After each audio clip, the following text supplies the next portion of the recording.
Hello বন্ধুরা, রেসলিংয়ে তো ভয়ঙ্কর মারামারি দেখেছেন, কিন্তু এই ভিডিওতে আপনাদেরকে এমনই কিছু মারামারির ভিডিও দেখাবো যা দেখার পর আপনিও অবাক হবেন।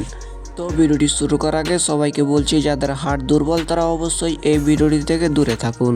নম্বর 4, 2011 সালে মার্ক ক্যান্ডি এবং ক্যানের সাথে একটি ম্যাচে ঘটে গিয়েছিল এক ভয়াবহ ঘটনা, যেখানে ক্যানের পা চেয়ারের মধ্যে আটকে ওপর থেকে লাফ দিয়ে পড়ে যায় মার্ক ক্যান্ডি। এটাই যেন ক্যানের পা ভেঙে যায়। নম্বর 3, 2003 সালে রকি রেডেন যখন হুইল চেয়ারে ঘুরে বেড়াচ্ছিল, তখন ক্যান এসে তাকে পিছন থেকে যেন ঢাকিয়ে ফেলে যেন মারাত্মকভাবে চোট পেয়েছিলেন রকি রেড। নম্বর 2, ম্যাক্স রাইডেনকে যেন হুইল চেয়ার থেকে 20 ফুট ওপর থেকে নিচে ঢেকে ফেলে দিয়েছিল ব্রক লেসনার। এখানে সিঁড়ি থেকে পড়ে যেন মারাত্মকভাবে চোট পেয়েছিলেন তিনি।